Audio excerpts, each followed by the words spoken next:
Hello बच्चों, this is Aftab Siddiqui और आज लेकर आ गए हैं मैग्नेटिज्म एंड मैटर का लेक्चर नंबर 3, जिसके अंदर हम लोग देखने वाले हैं अर्थ मैग्नेटिज्म। तो अर्थ मैग्नेटिज्म के अंदर हम लोग क्या क्या पढ़ने वाले हैं, तो इसको एक बार देख लीजिए। सबसे पहले हम लोग देखेंगे हिस्टोरिकल बैकग्राउंड क्या है, मैग्नेटिज्म का इजाद कैसे हुआ था। उसके बाद जो है सो हमारा ये अर्थ है वो भी एक मैग्नेटिक बिहेवियर शो करता है। उसके बाद जान लेंगे ओरिजिन ऑफ अर्थ मैग्नेटिज्म, ये कैसे ओरिजिन हुआ, इसका वजह क्या है। उसके बाद देख लेंगे magnetic field lines of earth के द्वारा जो मैग्नेटिक फील्ड लाइन्स होते हैं, अगर कोई भी मटेरियल अगर मैग्नेटिक प्रॉपर्टी शो करता है तो उसके द्वारा एक मैग्नेटिक फील्ड लाइन्स ड्रॉ करते हैं जो मैग्नेटिक फील्ड के डायरेक्शन को दिखाता है। उसके बाद लास्ट में पढ़ेंगे एलिमेंट ऑफ अर्थ मैग्नेटिज्म, यानी कि कौन कौन से एलिमेंट जरूरी है अर्थ मैग्नेटिज्म को जानने के लिए या अर्थ मैग्नेटिक फील्ड निकालने के लिए। तो आज ये सारी बात का हम लोग जो है सो डिटेल में इन्फॉर्मेशन या जानकारी लेंगे। तो अगर एक बार इसको आप चाहें तो नोट कर सकते हैं। इसको ये हेडिंग समझिएगा, कोई भी टॉपिक को अगर आपको पता हो कि उसके अंदर क्या पढ़ना है तो सबसे पहले आप क्या कि हिस्टोरिकल बैकग्राउंड देख लिए। उसके बाद जो है so origin of earth magnetism कैसे हुआ है। तो इस तरह से अगर कंटेंट बना करके अगर नोट्स भी तैयार कीजिए, उसके बाद जो है सो अगर आपको पढ़ने का भी होगा तो सीधा समझिए कि अगर पता चले कि हिस्टोरिकल बैकग्राउंड आपको क्लियर हो चुका है। उसके बाद जो है सो ओरिजिन के बारे में पढ़ लीजिए। उसके बाद magnetic field lines of earth कैसे होता है, उसी तरह से एलिमेंट ऑफ अर्थ मैग्नेटिज्म। इसको समझने से पहले हम लोग कुछ टर्म जो आने वाला है उसको भी समझाएंगे। ज्योग्राफिकल मेरिडियन और उसके बाद मैग्नेटिक मेरिडियन, ये सब क्या होता है। तो ये सब थोड़ा ज्योग्राफिक टॉपिक का ज्योग्राफी से रिलेटेड है, लेकिन यहाँ पूरी तरह से डिटेल में बताएंगे, क्योंकि एलिमेंट्स ऑफ अर्थ मैग्नेटिज्म को समझने के लिए जो भी हमको ज़रूरत पड़ेगा उन सब का बात करेंगे यहाँ पे। तो इसको मिटा दे रहे हैं और आप लोग हेडिंग लगाइए मैग्नेटिज्म एंड मैटर का अर्थ मैग्नेटिज्म। तो अर्थ मैग्नेटिज्म का ये आज क्लास होने वाला है। अगर जो लोग नोट्स नहीं बना सकते हैं वो डिस्क्रिप्शन में लिंक दिया गया है, वहाँ से डाउनलोड भी कर सकते हैं। तो सबसे पहले हम हिस्टोरिकल बैकग्राउंड के बारे में बात करते हैं। आप लोग ऊपर लिख लीजिएगा हिस्टोरिकल बैकग्राउंड। तो मैग्नेटिज्म का जो इजाद हुआ है, समझिए कि वहाँ से जो मैग्नेटिज्म का शुरुआत हुआ है ये 600 BC यानी कि 600 BC की कहानी है। ग्रीस में एक आइलैंड है जिसका नाम था मैग्नेसिया। ग्रीस में एक आइलैंड है। ग्रीस एक कंट्री है, जैसे इंडिया अपना कंट्री है, उसी तरह से ग्रीस कंट्री के अंदर एक आइलैंड था, एक आइलैंड जिसका नाम था मैग्नेसिया। इस मैग्नेसिया आइलैंड के ऊपर शेफर्ड जब भेड़ बकरी चराने के लिए, शेफर्ड उसको कहते हैं कि जो अपने गांव में समझ लीजिए कि जो गाय भैंस चराते हैं उनको शेफर्ड कहते हैं। तो वहाँ पे शेफर्ड जब भेड़ बकरी चराने के लिए गए तो उनके पाँव जो थे उसमें क्या लगा होते हैं, जनरली जो पैर में जूते पहनते हैं, तो उनके शूज़ जो होते थे वो वुडन के होते थे, यानी लकड़ी के बने होते थे। और लकड़ी का बने के साथ साथ जो उसको स्टिक करने के लिए उस समय फेविकोल या गम वगैरह था नहीं, तो आयरन के कील उसमें ठोक करके एडजस्ट करते थे। यानी कि उनके शूज़ जो थे, उनके शूज़ उसमें विथ आयरन ने उसके मतलब उसको एडजस्ट करने के लिए, फिट करने के लिए आयरन का नेल उस पर ठोक देते थे। जनरली वुडन के अगर कोई भी मटेरियल बना, जैसे कि टेबल है, कुर्सी है, तो उसको एडजस्ट करने के लिए, फिट करने के लिए हम लोग क्या करते हैं, उसके ऊपर नेल फिट कर देते हैं ताकि उसको पकड़ करके उसको बना कर रखें। तो विथ आयरन नेल्स। तो ये शूज़ के अंदर आयरन नेल है। तो इस आयरन नेल की वजह से जो है ये अर्थ के ऊपर उसके शू स्टक करने लगे। तो क्या है, देखिए shoe stuck at a times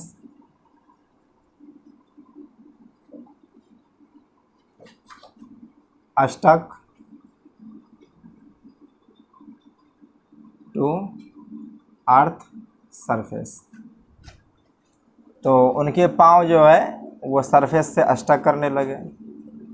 तो स्टक करने का कोई तो रीज़न होगा। अगर मान के चले अगर आप बढ़ रहे हैं, अगर आपका पैर पकड़ कोई खींच ले तो आपको फील होगा कि कोई एक फोर्स लग रहा है। तो उसी तरह से उनको भी फील हुआ कि जो एक उसके ऊपर एक फोर्स एग्जर्ट हो रही, जिसकी वजह से उसको चलने में दिक्कत हो रही थी। तो जब चलने में दिक्कत हो रही थी तो वहाँ से जो है सो बाद में इसके ऊपर निष्कर्ष निकला। तो निष्कर्ष निकलने के बाद जो है सो ये मैग्नेसिया है, इन्हीं से जो है सो आज मैग्नेटाइट के नाम पे इन्हीं का जो है सो एक मैग्नेटाइट जो आयरन का और है उन्हीं को जानते हैं मैग्नेटाइट। इसका फॉर्मूला होता Fe3O4। ये मैग्नेटाइट नाम का वहाँ पे ओर्स पाया गया है, तो जिनकी वजह से मैग्नेटिक बिहेवियर को देखा गया। तो यहाँ से मैग्नेटिक का भी आपको अंदाज़ा लग रहा है कि मैग्नेट का शुरुआत जो है सो कितना पहले हो गया था, ये 600 BC पहले। और ये मैग्नेट जो है डायरेक्टिव नेचर का भी होता है, तो इनको सबसे पहले चाइनीज के द्वारा इस्तेमाल किया गया और वहाँ से जो है सो उन्होंने एक मैग्नेटिक कंपास बनाया, जिससे वो नेविगेटर के लिए अगर समंदर में सफ़र करते थे तो उस समय जो है सो डायरेक्शन का पता लगाने के लिए वो एक मैग्नेटिक नीडल बनाए, जिससे डायरेक्शन पता कर लेते हैं कि ये नॉर्थ है, साउथ है। उस तरह से जो है सो आपको अगर कन्फर्म रहेगा कि इस डायरेक्शन में जाना है तो आप आसानी से जा सकते हैं। तो उनके साथ ये तो बात हो गया, लेकिन हमारा मैग्नेट अर्थ जो है वो भी एक मैग्नेटिक बिहेवियर करता है। उसके लिए अगर आप चाहें तो एक सिंपल एक्सपेरिमेंट है जो करने के बाद पता चल जाता है। अगर कोई फ्री बार मैग्नेट को अगर हम सस्पेंड कर देते हैं, या मैग्नेटिक नीडल को हो, चाहे जनरली हम बार मैग्नेट के बारे में बात करेंगे, अगर अर्थ सरफेस के ऊपर रखते हैं तो वो हमेशा नॉर्थ और साउथ डायरेक्शन में ही आकर के रेस्ट करता है। तो नॉर्थ और साउथ डायरेक्शन क्या है कि मैग्नेटिक नीडल जो होते हैं उसके अंदर मैग्नेटिक प्रॉपर्टी होती है, और मैग्नेटिक प्रॉपर्टी को नॉर्थ और साउथ जनरली हम जानते हैं कि उसके अपोजिट पोल है, तो उसको अट्रैक्ट करते हैं। तो कहीं ना कहीं हमारा अर्थ के पास भी दो पोल हैं, एक नॉर्थ और एक साउथ, जिनकी वजह से ये हमारा नीडल जो होता है वो हमेशा एक ही डायरेक्शन में, नॉर्थ साउथ डायरेक्शन में रेस्ट करता है। चाहे बार मैग्नेट को अगर सस्पेंड कर दे तो बार मैग्नेट के अंदर भी दो पोल होते हैं, नॉर्थ पोल और साउथ पोल, तो जिनकी वजह से वो हमेशा नॉर्थ पोल और साउथ पोल की डायरेक्शन में नहीं, नॉर्थ और साउथ डायरेक्शन में ही रेस्ट में आता है। तो यहाँ से हम कह सकते हैं थिन, थोड़ा सा लॉन्ग ले लेंगे, thin long bar magnet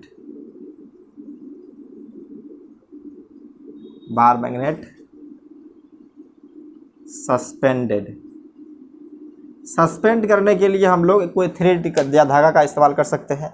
sorry, मार कर गया। सस्पेंडेड फ्रीली, इसको किसी भी तरह का उसके ऊपर ऑब्स्ट्रक्शन नहीं होनी चाहिए, हमेशा उसको फ्री रखना है। Freely it always comes to rest in north south direction. ये बात आप पहले से भी जान चुके होंगे।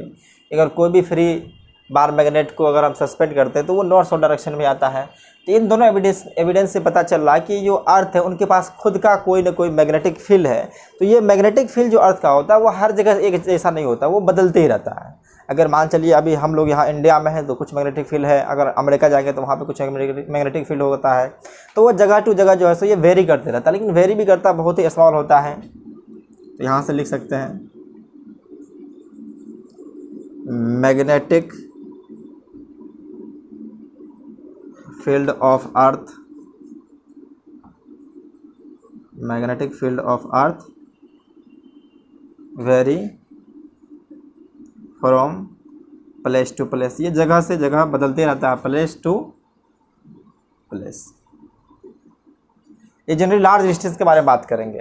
तो इनका वैल्यू जनरली जो होता है वो गॉस के टर्म में होता है। जनरली 0.1 गॉस होता है, 0.1 से लेकर 0.5 गॉस के टर्म में होता है।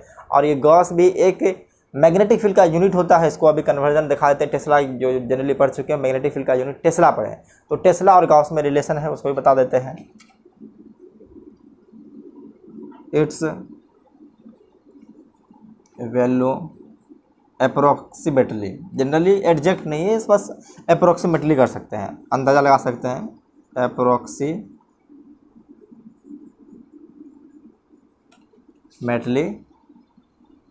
0.1 टू लेकर के 0.5 गॉस होता है।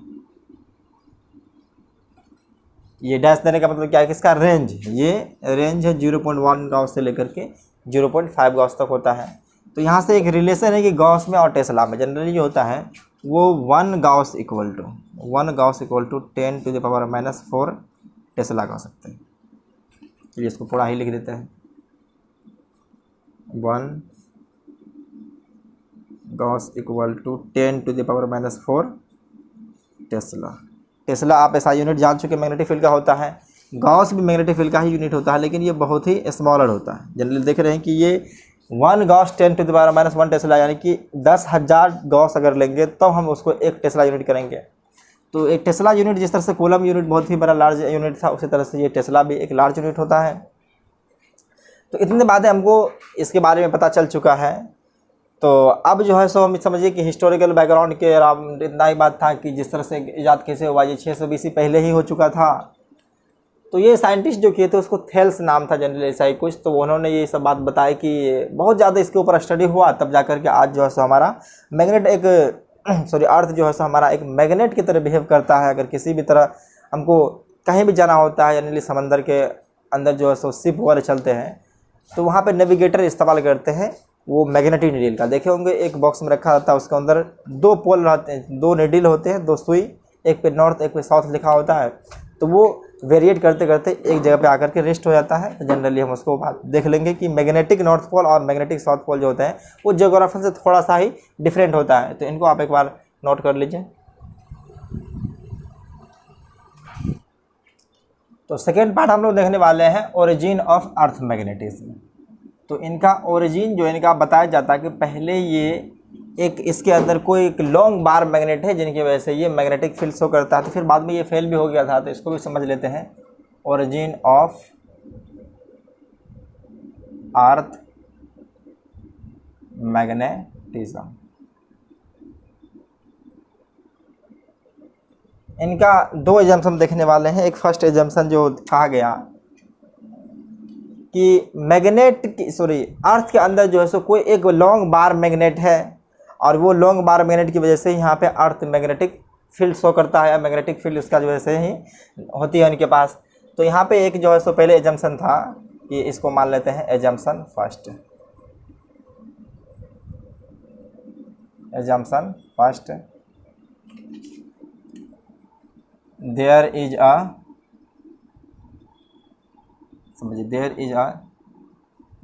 एन जेंट मतलब विशाल होता है, पढ़े होंगे giant bar magnet inside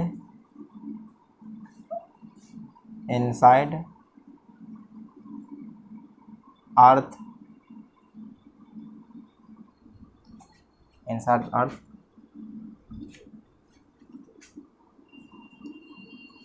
due to which it shows magnetic properties. इन्हीं की वजह से ये मैग्नेटिक प्रॉपर्टी शो कर रहा है, मैग्नेटिक प्रॉपर्टीज। तो इस थ्योरी के अकॉर्डिंग कह रहा है कि हमारा कोई अगर अर्थ है, जनरली हम इसको कर लेते हैं कि ये अर्थ है, तो इस अर्थ के अंदर एक लॉन्ग बार मैग्नेट है। जनरली हम इस तरह से बना रहे हैं और इसका रीजन भी समझाएंगे कि ऐसा क्यों बना है। तो कह रहा है कि यहाँ पे एक लॉन्ग बार मैग्नेट है, बार मैग्नेट के अंदर 2 पोल होते हैं, एक नॉर्थ पोल होते हैं और एक साउथ पोल होते हैं। तो पहले आप बस इतना ही समझिए कि इस तरह से जो हम बना दिए हैं, इसका नॉर्थ नीचे क्यों लिए साउथ नीचे, इसका सब का रीजन आपको क्लियर हो जाएगा। तो इस थ्योरी के अकॉर्डिंग ये कह रहा है कि एक अंदर में बार मैग्नेट है, और बार मैग्नेट जो है सो इनकी वजह से है, बार मैग्नेट अगर अर्थ के अंदर है यानी कि बहुत ही लॉन्ग है, तो जिनकी वजह से ये अर्थ हमारा मैग्नेटिक प्रॉपर्टी शो कर रहा है। लेकिन ये थ्योरी फेल हो चुका है। ये फेल होने का मेन रीज़न क्या है कि जो अर्थ होते हैं उसके कोर का टेम्परेचर बहुत ही ज़्यादा होता है। जनरली इसका टेम्परेचर क्यूरी टेम्परेचर के ऊपर भी हो जाता है। तो क्यूरी टेम्परेचर वो टेम्परेचर होता है जिसके ऊपर कोई भी मटेरियल अपना मैग्नेटिक बिहेवियर को प्रॉपर्टी शो करना बंद कर देता है। मतलब अगर क्यूरी टेम्परेचर पे अगर कोई मटेरियल आ गया है तो वहाँ से उसका मैग्नेटिक प्रॉपर्टी जो है सो लॉस्ट कर जाता है।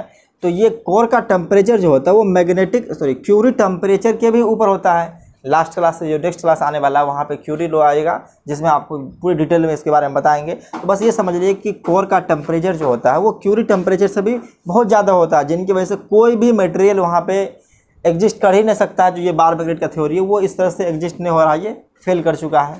तो ये थ्योरी जो है सो ये फेल हो चुका है। यहाँ से लिख सकते हैं बिकॉज टेम्परेचर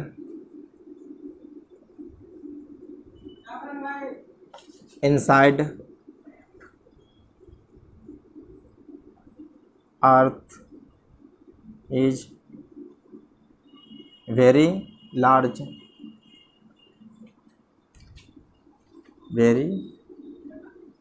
लार्ज, अगर इसको कह सकते हैं तो ये much greater than Curie temperature होता है। ये much greater than Curie temperature.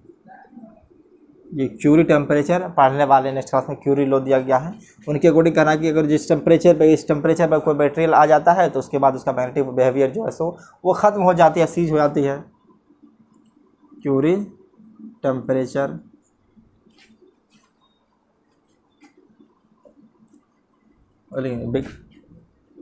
क्या है, because temperature inside the earth is very high very large, सो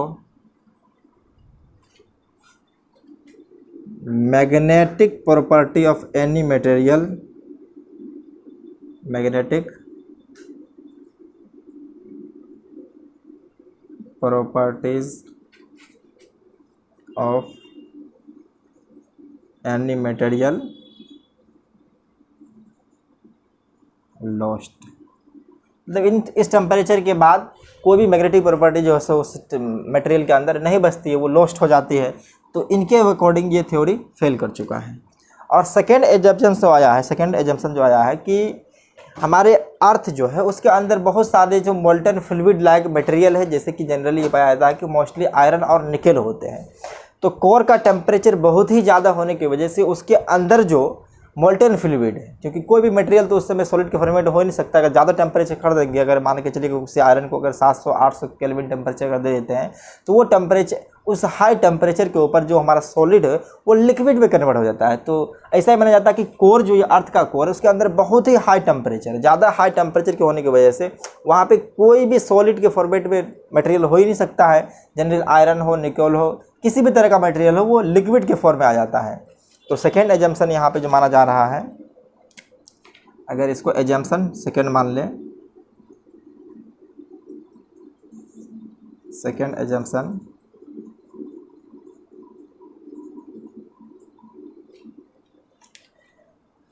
करके यहाँ पे क्या है,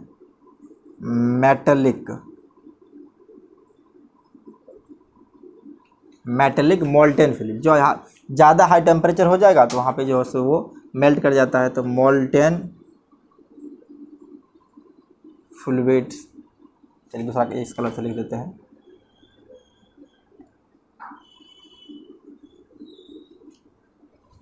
ऐसे लिखिए, large amount of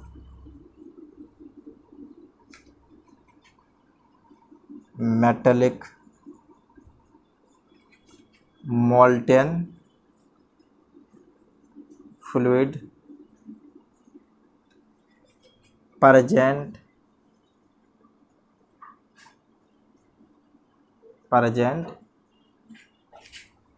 inside earth,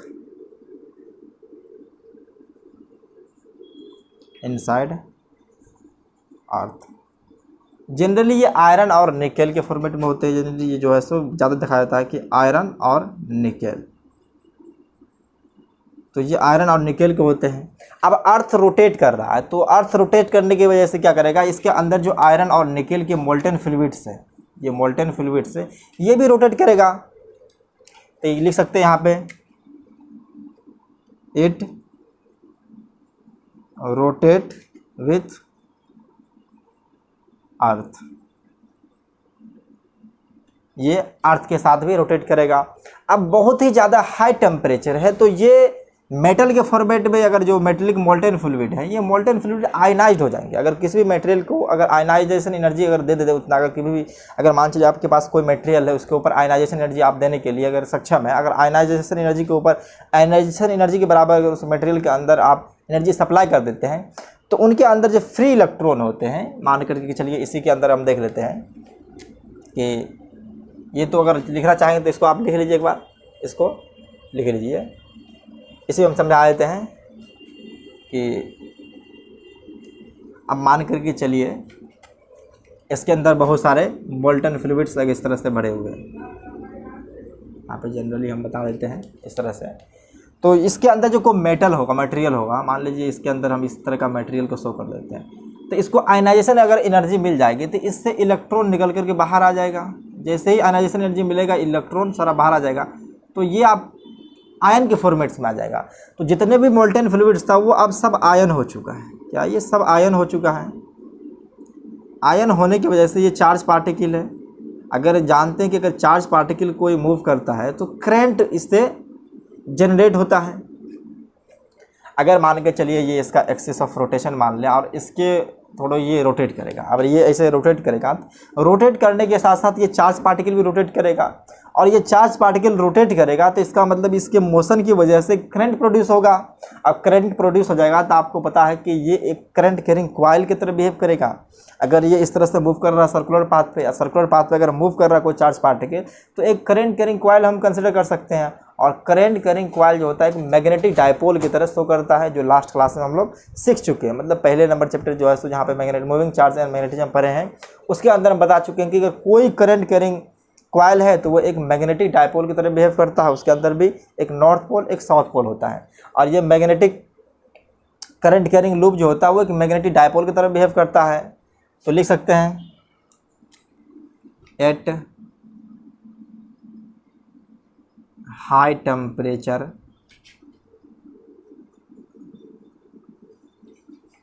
molten fluids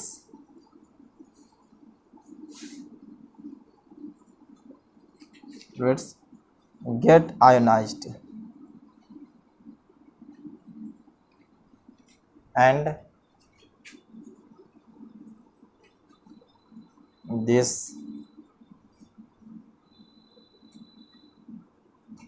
ionized fluids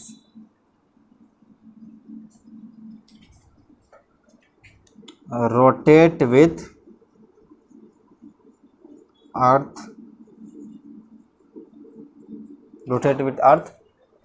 it produces current,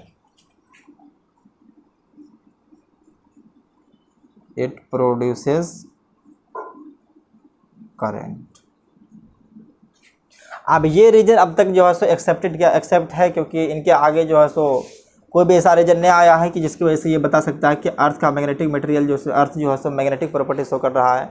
तो ये इतना ही बात नहीं है। जनरली देखा गया कि मून के ऊपर किसी तरह का मोल्टेन फ्लूइड नहीं है, तो वो मून जो है सो एक कोई earth magnetic property magnetic property को शो नहीं करता है। उसी तरह अगर जुपिटर के बारे में बात करें, जुपिटर के पास जो है सो इसका स्पीड जो रोटेशन स्पीड होता है बहुत ही ज़्यादा हाई होता है, तो उनकी वजह से इनके ऊपर मैग्नेटिक प्रॉपर्टी जो है सो बहुत ही ज़्यादा होता है, यानी कि मैग्नेटिक फील्ड का स्ट्रेंथ जो है वो काफ़ी हाई होता है। उसी तरह से अगर वेनस के बारे में बात करें तो वेनस का रोटेशन स्पीड स्लो होता है, जिनकी वजह से इसके ऊपर जो मैग्नेटिक प्रॉपर्टी है वो भी कम आता है।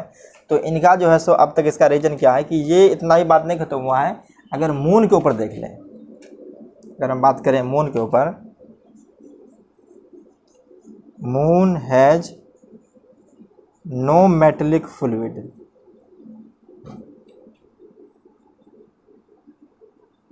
मेटेलिक फ्लूइड नहीं है कोई, नो मैग्नेटिक प्रॉपर्टी, तो उसके ऊपर किसी भी तरह का जो है सो मैग्नेटिक प्रॉपर्टी नहीं है, नो मैग्नेटिक बिहेवियर समझ लीजिए सीधा।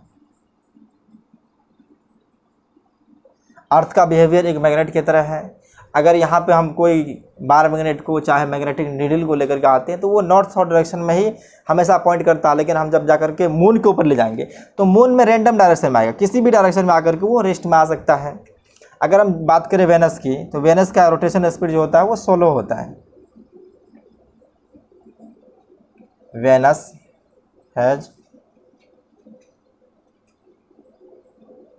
Slow rotation. अगर स्लो रोटेशन है तो करंट जो हो जाएगा वो स्लो होगा। तो यहाँ पे जो होता है वीक फील्ड होता है, इसके ऊपर वीक मैग्नेटिक फील्ड होता है। अब बात समझ रहे हैं कि ये रोटेशन की वजह से करंट कंस्टिट्यूट कर रहा है, और करंट कैरिंग कॉइल की तरह जब बिहेव करेगा तो ये करंट कैरिंग कॉइल जो होता है एक मैग्नेटिक डायपोल हो जाता है, और मैग्नेटिक डायपोल है तो हम समझ सकते हैं कि वो मैग्नेटिक बिहेवियर को शो करेगा, वीक मैग्नेटिक फील्ड। इसी तरह से अगर लिखना चाहें तो लिख लीजिए एट जुपिटर, तो वहाँ पे लिखना है रोटेशन स्पीड जो है सो हाई रोटेशन, यहाँ पे लिखना है। इसी तरह से हम यहाँ पे कोशिश करें लिखने की। चलिए तीसरा लिखते हैं Jupiter has high rotation speed, उसका जो रोटेशन होता है वो ज़्यादा हाई होता है। जनरली रोटेशन स्पीड के बारे में ही बात कर रहे हैं। हाई रोटेशन स्पीड अगर दिख नहीं रहा है तो थोड़ा जूम कर लीजिएगा। तो ये हाई रोटेशन स्पीड की वजह से इसके ऊपर जो है स्ट्रॉन्ग फील्ड है, क्योंकि ये ज़्यादा स्पीड से अगर मूव करेगा तो इसके अंदर ज़्यादा करंट होगा, लार्जर करंट होगा। लार्जर करंट होने की वजह से आप जानते हैं कि current carrying coil magnetic behaviour show करता है, ये मैग्नेटिक डायपोल होता है, स्ट्रॉन्ग मैग्नेटिक फील्ड शो करता है। तो ये रीजन जो अब तक एक्सेप्ट किया जा रहा है कि कोई मोल्टन फ्लूइड जो रोटेट करता है उसी की वजह से ये मैग्नेटिक फील्ड शो करता है। इतने बात आप जान चुके हैं। अब जनरली आप जानते हैं कि कोई करंट कैरिंग कॉइल है, यहाँ पे दिखा देते हैं। अगर कोई करंट कैरिंग कॉइल, मान लीजिए कि इसके अंदर करंट ऐसे फॉलो हो रहा है, तो करंट कैरिंग कॉइल एक मैग्नेटिक डायपोल होते हैं। अगर इसका अगर मैग्नेटिक फील्ड ड्रॉ करेंगे तो देखिए मैग्नेटिक फील्ड ड्रॉ करने के लिए अगर इस पॉइंट पे देखेंगे तो ऊपर की तरफ, तो यहाँ से मैग्नेटिक फील्ड लाइन जो कुछ ऐसे आएगा। अगर यहाँ से देखेंगे तो कुछ ऐसे आने वाला है। ये आपको सिखा भी चुके हैं किस तरह से मैग्नेटिक फील्ड लाइन से ड्रॉ किया जाता है। अगर इस लास्ट में देखेंगे तो कुछ ऐसे क्लोज लूप बनाता है, कुछ ऐसे आएगा, कुछ ऐसे और ये ऐसे। तो यहाँ पे चाहें तो कुछ ऐसे कर सकते हैं। और डायरेक्शन आपको पता है कि अगर करंट के डायरेक्शन में अगर अपने थंब को कर्ल करेंगे, जो थंब पॉइंट करता है वो नॉर्थ पोल हो जाता है, तो ये शो करेगा, ऊपर वाला जो हो जाएगा ये नॉर्थ पोल की तरह शो करेगा और नीचे वाला साउथ पोल की तरह। तो ये सब बात आप अच्छी तरह से जान चुके हैं। तो ओरिजिन ऑफ मैग्नेटिज्म जो अर्थ के ऊपर, ये यही वजह है। इनका पहला रूल जो है सो एक कह रहा कि एक जेंट बार मैग्नेट है जिसके अंदर अर्थ के अंदर, जिनकी वजह से मैग्नेटिक प्रॉपर्टी शो कर रहा है। तो ये बात ऐसा फेल हो चुका है, क्योंकि अर्थ के कोर का टेम्परेचर जो होता है, because temperature inside the earth generally core का टेम्परेचर, अगर इनसाइड अर्थ जो अंदर होता है कोर टेम्परेचर, जनरली कोर का टेम्परेचर जो होता है वो बहुत ही हाई होता है, यानी कि लार्ज होता है। ये much greater than Curie temperature होने की वजह से कोई भी प्रॉपर्टी मटेरियल वहाँ अपना मैग्नेटिक प्रॉपर्टी को लॉस्ट कर देता है, जिनकी वजह से ये थ्योरी एक्सेप्ट हो पाया। और सेकंड जो है सो कह रहा कि large amount of metallic molten fluid present inside the earth, जैसे जनरली निकल और आयरन और निकल के फॉर्मेट में होते हैं, ये रोटेट करते हैं विथ अर्थ। अर्थ भी हम जानते हैं कि अपने एक्सिस के अबाउट रोटेट कर रहा है, लेकिन जब हाई टेम्परेचर की वजह से यही मोल्टन फ्लूइड जो होते हैं वो आयनाइज हो जाते हैं। आयनाइज होने के ऊपर ये चार्ज पार्टिकल हो चुके हैं। अब चार्ज अर्थ के साथ अगर रोटेट करेगा तो रोटेट करने की वजह से एक करंट कंस्टिट्यूट करेगा या करंट प्रोड्यूस करेगा, और करंट प्रोड्यूस कर रहा है तो एक करंट कैरिंग कॉइल की तरफ दिख रहा है। करंट कैरिंग कॉइल की तरफ जब दिखेगा तो हमको पता है कि करंट कैरिंग कॉइल एक मैग्नेटिक डायपोल है। तो मैग्नेटिक जो हम समझ रहे थे कि बार मैग्नेट है, अल्टीमेटली ये भी बार मैग्नेट, क्योंकि ये मैग्नेटिक डायपोल जो होते हैं उसका प्रॉपर्टी बार मैग्नेट की तरह होते हैं। अगर हम इसको चाहें तो बार मैग्नेट के फॉर्मेट में बता सकते हैं कि एक बार मैग्नेट जिसका नॉर्थ पोल ये ऊपर हो जाएगा और साउथ पोल नीचे आ जाएगा। तो जो रीजन है कि उसके अंदर एक बार मैग्नेट है, रियलिटी में तो उसके अंदर कोई बार मैग्नेट है नहीं, लेकिन अब हम उसके अंदर कंस्टिट्यूट कर सकते हैं कि अगर इसका रोटेशन स्पीड इस तरह से हो जाए, ये जनरल ऐसे हो रहा है, तो मतलब इस तरह से आयनाइज्ड है कि नीचे इनका मैग्नेटिक साउथ पोल आता है और ऊपर मैग्नेटिक नॉर्थ पोल आता है। तो इसको अभी जो बताने वाले हैं मैग्नेटिक फील्ड लाइन से ड्रॉ करेंगे, आपको पूरी तरह से क्लियर हो जाएगा। तो इसको एक बार आप लोग नोट कर लीजिए। तो चलिए नेक्स्ट हम लोग देखते हैं magnetic field lines of earth. तो मैग्नेटिक फील्ड लाइन्स जो है सो ड्रॉ किया गया था जनरली मैग्नेटिक नीडल के हेल्प से। तो यहाँ से लिख सकते हैं with the help of magnetic needle. तो ये मैग्नेटिक नीडल जनरली जानते हैं कि मैग्नेटिक नीडल जो होता है वो मैग्नेटिक फील्ड लाइन्स के एलोंग से मूव करता है, तो मैग्नेटिक नीडल। तो उसी के हेल्प से इसको ड्रॉ किया गया, जो कि कुछ एक्सपेरिमेंटल ऐसे आने वाला है। अभी हम ड्रॉ करके दिखाते हैं, उसके बाद जो है सो इसके ऊपर बहुत सारी बातें अभी करने वाले हैं। तो ये हमारा अर्थ है, और अर्थ की वजह से जो मैग्नेटिक फील्ड लाइन्स कुछ निकला है वो कुछ ऐसे आया, कुछ ऐसे आ रहा है जनरली, कुछ ऐसे है, और ये यहाँ से इस तरह से, अगर हम चाहें तो कुछ ऐसे भी कर सकते हैं। तो ये मैग्नेटिक फील्ड लाइन से अगर मान कर चलिए, अगर हम यहाँ पे मैग्नेटिक नीडल को लेकर के आएंगे तो जनरली हम जानते हैं कि मैग्नेटिक नीडल जो होता है कुछ ऐसे होता है। मैग्नेटिक नीडल कुछ ऐसे होता है, ये मैग्नेटिक नीडल है मान लेते हैं, जिसका नॉर्थ पोल ये और साउथ पोल, अगर मैग्नेटिक फील्ड लाइन्स अगर इस तरह से है तो ये मैग्नेटिक फील्ड लाइन्स के एलोंग उसका नॉर्थ पोल जाता है। जनरली हम लोग मैग्नेटिक फील्ड लाइन्स के बारे में डेफिनेशन जब किए थे तो कह रहे थे मैग्नेटिक फील्ड लाइन्स एक हाइपोथेटिकल लाइन, इमेजिनरी लाइन है जिसके एलोंग अगर कोई भी मैग्नेटिक नीडल को लेकर के आएंगे तो उसका नॉर्थ पोल उसके एलोंग होता है। तो ये मैग्नेटिक नीडल है, कुछ इस तरह से मैग्नेटिक नीडल होता है जिसमें नॉर्थ पोल और एक साउथ पोल होता है। ये मैग्नेटिक फील्ड लाइन्स, अगर मैग्नेटिक फील्ड लाइन्स के अगर बीच में अगर मैग्नेटिक फील्ड लाइन्स के अगर नज़दीक लेकर आते हैं तो नॉर्थ पोल जो होता है मैग्नेटिक फील्ड लाइन्स के डायरेक्शन में होता है। तो जगह जगह अगर हम मैग्नेटिक नीडल को लेकर गए तो यहाँ पे पता चल रहा है कि इस तरह से कुछ मैग्नेटिक फील्ड आ रहा है, इसका डायरेक्शन कुछ ऐसा है। ये मैग्नेटिक फील्ड लाइन्स जो अर्थ के द्वारा निकला वो कुछ ऐसा दिख रहा है, ये कुछ इस तरह से है, ये डायरेक्शन है magnetic field lines of earth का। तो आपको कुछ थोड़ा सा अगर याद दिला दें तो जो बार मैग्नेट होता है, जनरली देखिए कोई बार मैग्नेट जो होती है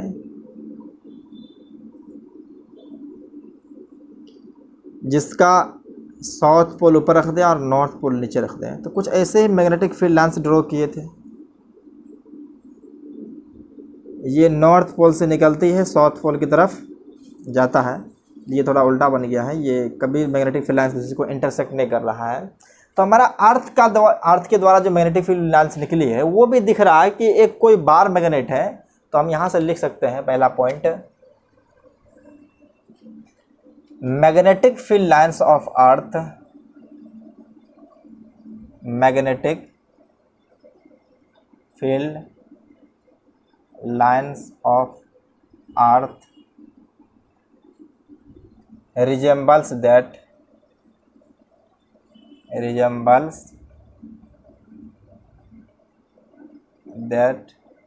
a bar magnet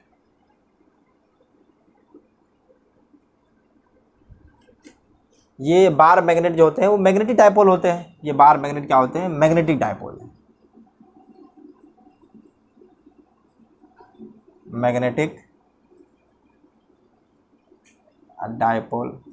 और ये इमेजिनरी है क्योंकि जनरली हम तो जानते हैं कि रियलिटी में हो क्या रहा है, इसके अंदर मोल्टेन फ्लूइड आयनाइज्ड हो गया है, रोटेशन हो रहा है, रोटेशन की वजह से करंट कैरिंग कॉइल की तरफ फॉर्मेशन हो रहा है, और करंट कैरिंग कॉइल जो होते हैं वो मैग्नेटिक डायपोल शो करते हैं और मैग्नेटिक डायपोल एक बार मैग्नेट की तरह रिप्रेजेंट करते हैं। ये इमेजिनरी है, इमेजिनरी है, ठीक है। Magnetic field lines of earth resembles that a bar magnet या the magnetic dipoles inside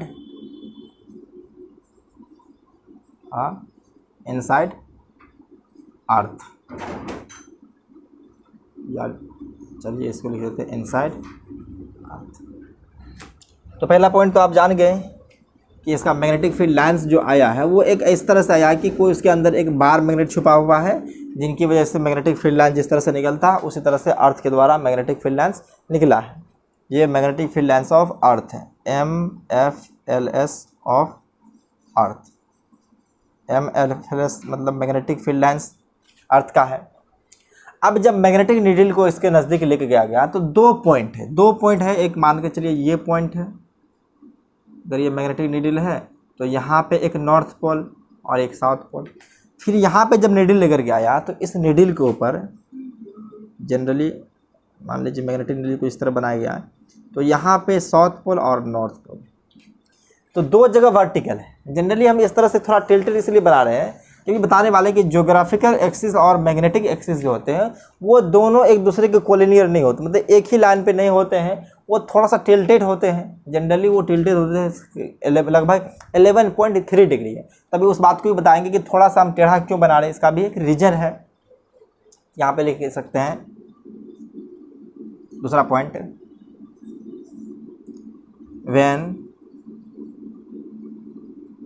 magnetic needle brought close to earth surface, it becomes it becomes vertical at 2 point।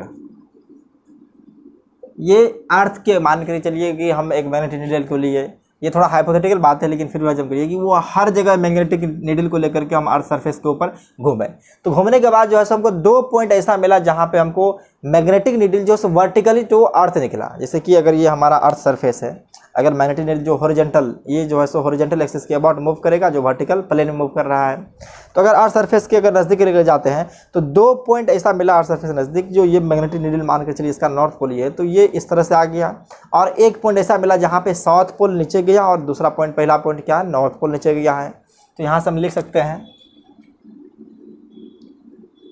तो the place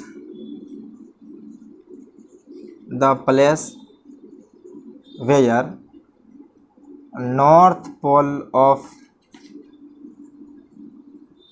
magnetic needles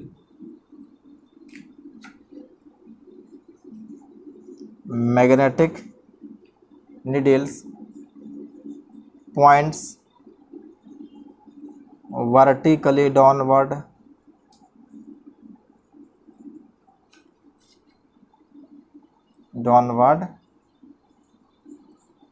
जिस point पे vertically downward होगा उसको हम क्या कहते हैं, नॉर्थ पोल कहते हैं। ये north pole of earth surface हो जाएगा, तो इसको हम north pole of earth surface यहाँ से चलिए लिख सकते हैं, नॉर्थ पोल ऑफ अर्थ। तो आप पता चलिए कि मैग्नेटिक नॉर्थ जो होता है, देखिए अगर ज्योमेट्रिकली अगर हम देखें कि जो बार मैग्नेट का साउथ होता है वो नॉर्थ होता है। जनरली यहाँ पे हमको नॉर्थ मिला। आप देख रहे हैं कि नॉर्थ पोल जो अर्थ मैग्नेट ये अर्थ का है, वो उस पॉइंट पे जहाँ पे मैग्नेटिक फील्ड लाइन्स आ रही है।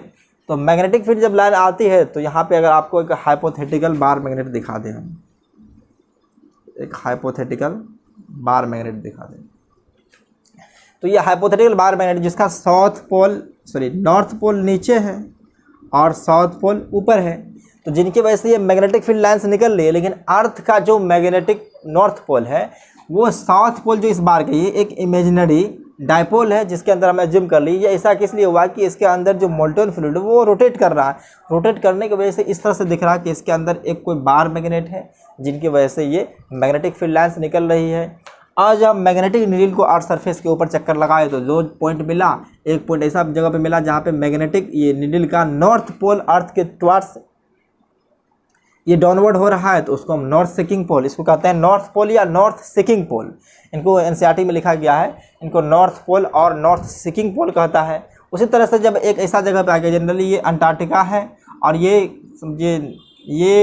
अंटार्कटिका है और ये नॉर्थ कनाडा है, तो अंटार्कटिका पे आकर के ये मैग्नेटिक नीडल जो है सो जैसे आप कहीं भी अगर घूमेंगे हम, तो जो नॉर्थ हम अगर सरफेस के ऊपर है तो हम मेरे लिए तो वो ऊपर ही हो जाएगा। जनरली हम अगर यहाँ पे खड़े हैं तो ये हमारे के लिए अर्थ जो है सो नीचे और हम ऊपर हैं। उसी तरह से अर्थ के अगर ये पोर्शन है, जैसे मान लीजिए ये अर्थ है, अगर कोई आदमी यहाँ से नीचे देखेगा तो ऐसा नहीं कि वो नीचे गिरने वाला है, क्योंकि उसके लिए भी ये अर्थ ऊपर ही आ जाएगा और वहाँ से वो देखेगा तो उसके लिए साउथ पोल नीचे है। और जब कोई आदमी ये अंटार्कटिका से लेकर मान चल करके ये नॉर्थ कनाडा पे आया है, तो नॉर्थ कनाडा के पास उसका निडल जो है सो वर्टिकली डाउनवर्ड हो जाएगा और वर्टिकली डाउनवर्ड जो पॉइंट है वो नॉर्थ पोल है। तो ये नॉर्थ पोल की वजह से, जैसे देखिए जनरली जो अगर मान के टेरेस्ट्रियल पोर्शन जो होता है लगभग 80% जो है नॉर्थ पोल पे है। अगर हम यहाँ पे समझाएंगे कि जो नॉर्दर्न हेमिस्फीयर क्या होता है, साउदर्न हेमिस्फीयर, तो मैक्सिमम पार्ट जो है सो यहाँ पे अगर साउथ अमेरिका देख लेंगे तो वो नीचे बात है, तो उनके लिए जो है सो हमेशा मैग्नेटिक नीडल साउथ पोल नीचे करेगा डाउनवर्ड, और जो ऊपर वाले पोर्शन पर रहेगा उसको नॉर्थ पोल नीचे की तरफ दिखेगा। तो इस पोल को जनरली नॉर्थ पोल कहते हैं, इसको नॉर्थ सेकिंग पोल कहते हैं, और ये जो होता है वो साउथ पोल होता है। जहाँ पे मैग्नेटिक नीडल बिकम वर्टिकल, जब वर्टिकल हो जाएगा तो उस पॉइंट को कहते हैं मैग्नेटिक नॉर्थ पोल। अगर मैग्नेटिक नॉर्थ पोल वर्टिकल में नॉर्थ पोल नीचे आएगा और साउथ पोल ऊपर रहेगा, जहाँ के ऐसे बना चुके हैं, तो इस पोल को कहते हैं हम लोग नॉर्थ पोल कहते हैं। सिमिलरली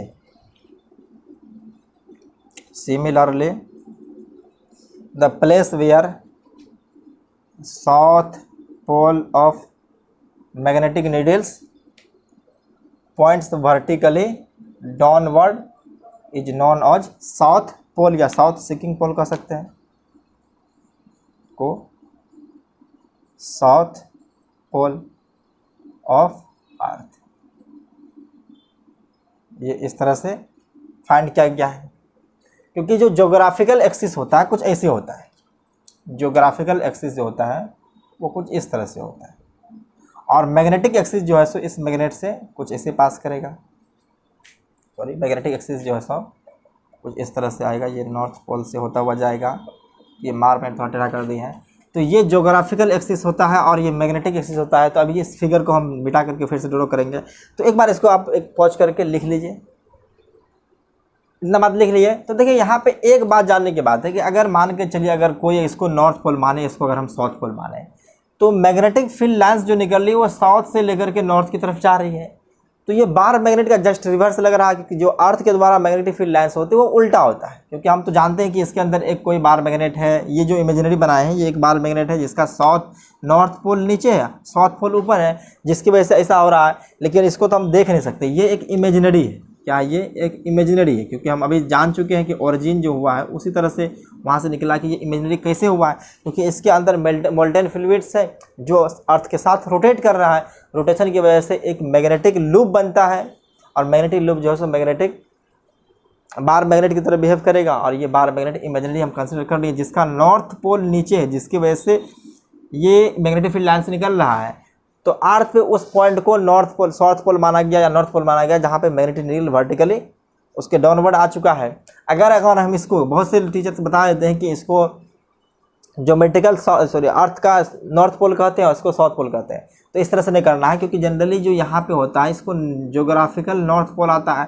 तो ज्योग्राफिकल नॉर्थ पोल के बगल में जो होता है वो मैग्नेटिक नॉर्थ पोल होता है, और ज्योग्राफिकल साउथ पोल के बगल में जो होता है उसको मैग्नेटिक साउथ पोल कहते हैं। तो यहाँ से देखा गया। अब इस बात को और थोड़ा डिटेल में डिस्कस करेंगे ताकि आपका कन्फ्यूजन हर तरह से क्लियर हो जाएगा। तो यहाँ पे जो देखने को आया तीसरा पॉइंट है, तो मैग्नेटिक फील्ड लाइंस जो देख रहे हैं, magnetic field lines of earth, generally outside के बारे में बात कर रहे हैं, outside from south pole to north पोल।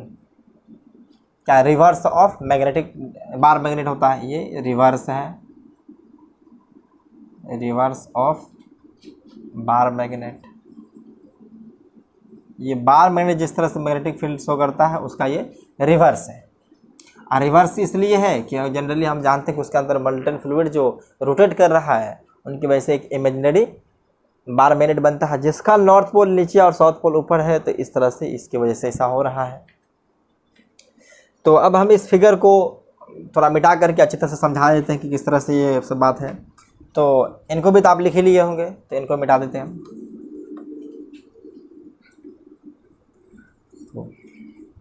देखिए आप इस मैग्नेटिक फील्ड लाइंस को हम थोड़ा इस तरह से नहीं दिखाएंगे, थोड़ा सा ही दिखा देंगे कि इस तरह से आ रहा है। तो आपको थोड़ा कुछ और बात बतानी है जिनके लिए हमको इसको हटाना पड़ रहा है, क्योंकि एक फिगर में उतना बात नहीं क्लियर हो पाएगी। तो यहाँ से हम जनरली कंसिडर कर लिए कि ये हमारा अर्थ है। अब अर्थ का रोटेशनल एक्सिस जो होता है वो कुछ ऐसे होता है, इसके वर्टिकल होता है। ये रोटेशनल एक्सिस है, इसको NG कहते हैं। और ये पॉइंट जो होता है, ये पॉइंट अभी जनरली ये पॉइंट जो है, ये पॉइंट इसके बारे में बात करें, जो अर्थ की सरफेस के ऊपर पॉइंट होता है इसको कहते हैं SG। ये ज्योग्राफिकल साउथ पोल होते हैं और ये ज्योग्राफिकल नॉर्थ पोल होते हैं। लेकिन हमारा जो मैग्नेटिक एक्सिस ये क्या है, ये जो हमारा है ये पोलर एक्सिस है। इनको पोलर एक्सिस कहते हैं। पोलर एक्सिस उनको कहते हैं जिनके about earth surface earth rotate कर रहा है, तो ये पोलर एक्सिस है। इनको जनरली हम बात करेंगे तो ये क्या है, पोलर एक्सिस है, पोलर एक्सिस है। और इनसे टिल्टेड होता है, क्योंकि हमारा जो मैग्नेटिक एक्सिस है वो मैग्नेटिक एक्सिस अर्थ का रोटेशन या पोलर एक्सिस की, यदि पोलर एक्सिस को कहते हैं जिसके अबाउट अर्थ रोटेट करता है, तो ये रोटेशनल एक्सिस जो होता है उनसे थोड़ा टिल्टेड है। ये लगभग 11 डिग्री होता है, लगभग 11.3 डिग्री। NCERT के डेटा के अकॉर्डिंग देखेंगे तो 11.3 डिग्री है। अगर एस वर्मा में देखेंगे तो वहाँ पे 5 दिया गया है, तो अप्रोक्सीमेटली आप 11 डिग्री मानिए चाहे 11.3 डिग्री मानिए, तो यहाँ पे जो होता है इसका मैग्नेटिक नॉर्थ पोल होता है, इसको NM से रिप्रेजेंट करेंगे मैग्नेटिक नॉर्थ पोल, और ये जो होता है मैग्नेटिक साउथ पोल, तो इसको SM कहेंगे। तो यहाँ से लिख देते हैं कि NG जो है सो क्या है, NG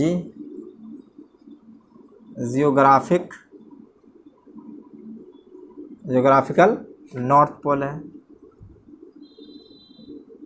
नॉर्थ पोल जिनके अबाउट अर्थ रोटेट करता है। तो जनरली जो दिख रहा है वो ज्योग्राफिकल नॉर्थ पोल पूरा वर्टिकल है, लेकिन मैग्नेटिक नॉर्थ पोल जो है सो थोड़ा टिल्टेड है, लगभग 11.3 डिग्री पे। तो ये ज्योग्राफिकल साउथ पोल है, SG जियोग्राफिकल साउथ पोल। और NM जो रिप्रेजेंट किया उसको मैग्नेटिक नॉर्थ पोल कहते हैं, NM एंड SM, ये जो क्या है magnetic north pole and south pole respectively, magnetic north pole and south pole respectively. अब बात समझ गए। NM जो है वो मैग्नेटिक नॉर्थ पोल है और जो SM है वो मैग्नेटिक साउथ पोल है। तो इतना बात आपको क्लियर हो चुका है। तो आप जानते हैं कि इक्वेटर एक होता है, इक्वेटर जनरली हम उसको कहते हैं कि जैसे कि अब ये अगर इसके एक्सिस, इसके ऊपर परपेंडिकुलर लाइन अगर हम ड्रॉ करें, अगर इसके सरफेस के ऊपर दोनों तरफ से अगर परपेंडिकुलर लाइन ड्रॉ करें चारों तरफ से, तो कुछ ऐसा मिलता है, ये कुछ ऐसे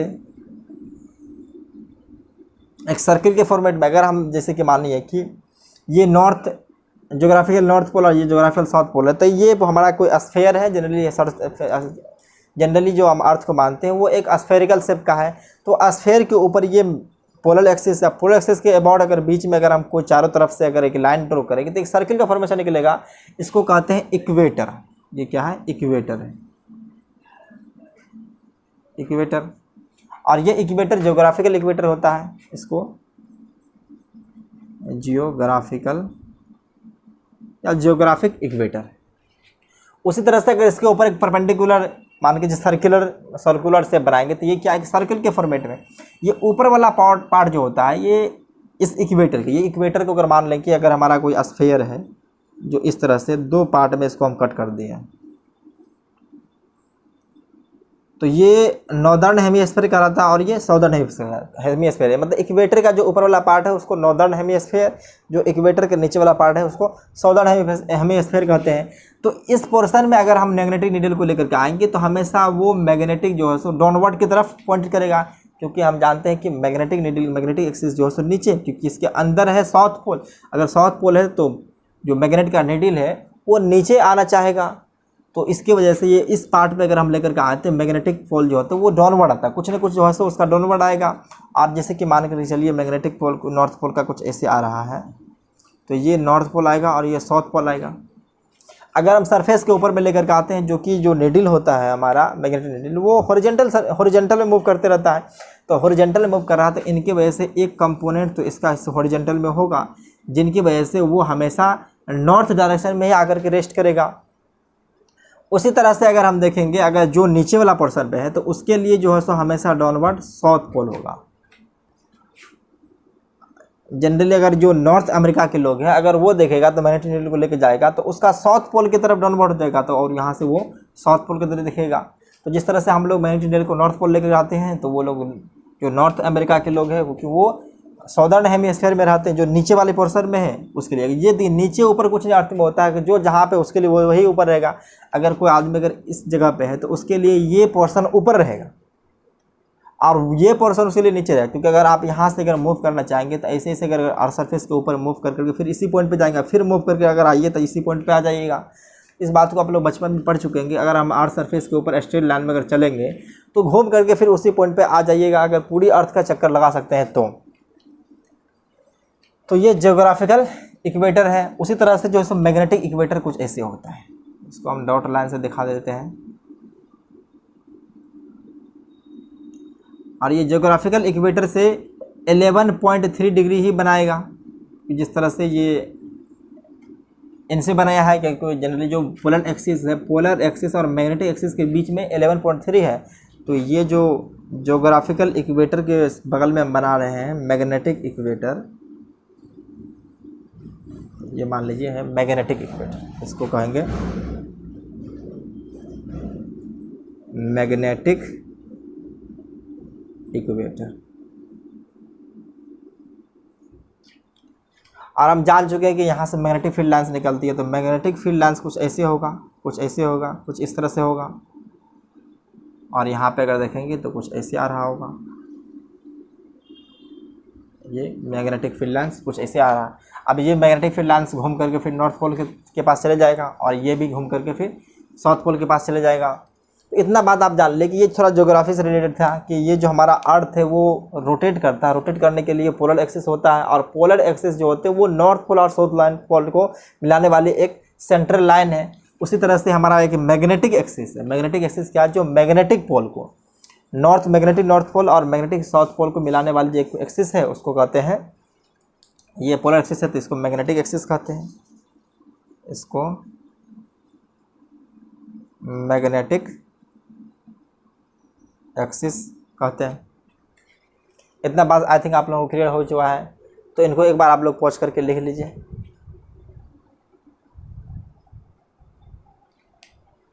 तो यहाँ पे 3 टर्म हम लिख दिए हैं। देखिए सबसे पहला टर्म है जो ज्योग्राफिकल मेरिडियन, एक है मैग्नेटिक मेरिडियन और एंगल ऑफ डिक्लिनेशन।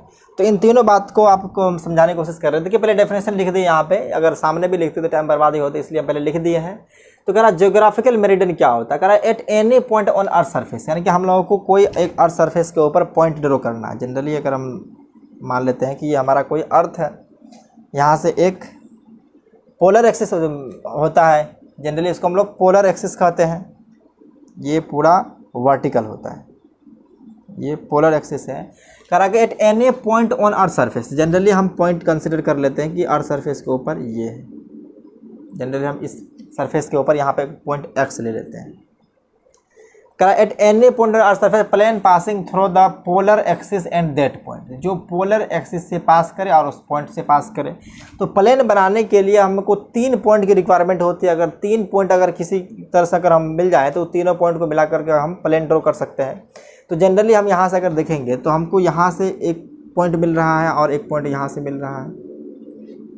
तो ये ज्योग्राफिकल एक्सिस जो है, जिसको पोलर एक्सिस कहते हैं, इसका NG ज्योग्राफिकल नॉर्थ और ज्योग्राफिकल साउथ पोल है। क्योंकि इतना बड़ा लाइन तो हम ड्रॉ कर नहीं सकते हैं, तो इसलिए आप यहाँ से हम इसको इस तरह से दिखा देते हैं कि इनसे होकर के जो एक प्लेन बनेगा, जनरली हम मान लेते हैं कि कोई एक पॉइंट यहाँ पे भी और ये पॉइंट है, तो ये प्लेन जो बन गया है, क्योंकि 2 पॉइंट अगर हमको मिल चुका तो तीनों पॉइंट को मिलाने वाली जो लाइन होगी इसको कहते हैं ज्योग्राफिकल मेरिडियन। आपको पता चल गया है कि देखिए जो नॉर्थ पोल को मिलाने वाले, एक चीज़ ये अपना लाइन हो जाएगा नॉर्थ पोल, और ये इस पर साउथ पोल कहीं ना कहीं होगा, एक पॉइंट ये हो जाएगा। तो ये पॉइंट और इस पॉइंट को मिलाने वाली लाइन जो से एक आपको प्लेन दिख रहा है, तो जनरली हम इसको कुछ इस तरह से बना लेते हैं कि एक ऐसे भी कर करके आप ऐसे भी कर दे, तो क्या फ़र्क पड़ने वाला है कि ये जो बन रहा है पोलर एक्सिस और उस पॉइंट को ले करके, यानी कि अगर आप चाहें तो यहाँ से एक सर्किल भी ड्रॉ कर सकते हैं जो कि ऐसे करके आएगा, और ये सर्किल जो कट कर रहा है, देखिए जनरली तीनों पॉइंट करके, ये तीनों पॉइंट को कट करने वाला जो प्लेन मिल रही है उसको हम लोग कहते हैं ज्योग्राफिकल मेरिडियन। तो ज्योग्राफिकल मेरिडियन आपको समझ में आ गया करके यहाँ पे लिख दिया साफ साफ, जो अर्थ सरफेस के ऊपर कोई पॉइंट लेना है, यानी कि at any point on earth surface, और वो 1-2 पॉइंट लेना है plane passing through the polar axis. तो यहाँ पे जो पोलर एक्सिस से पास कर रहा है उनको लेकर के और एक पॉइंट, मतलब एक लाइन और हमको एक पॉइंट मिल जाएगा, तो उनसे प्लेन ड्रॉ कर सकते हैं। यहाँ पे प्लेन जो मिल जाएगा इसको ज्योग्राफिकल मेरिडियन कहेंगे, ज्योग्राफिकल मेरिडियन। उसी तरह से मैग्नेटिक मेरिडियन, ज्योग्राफिकल मेरिडियन समझ में आ गया, कोई पॉइंट अर्थ सरफेस पे लेना है और उस पॉइंट को हम जो लाइन पोलर एक्सिस के ऊपर उस लाइन से अगर मिला देंगे तो हमको एक प्लेन मिलेगा, और वो प्लेन जो होगा उसको कहते हैं ज्योग्राफिकल मेरिडियन।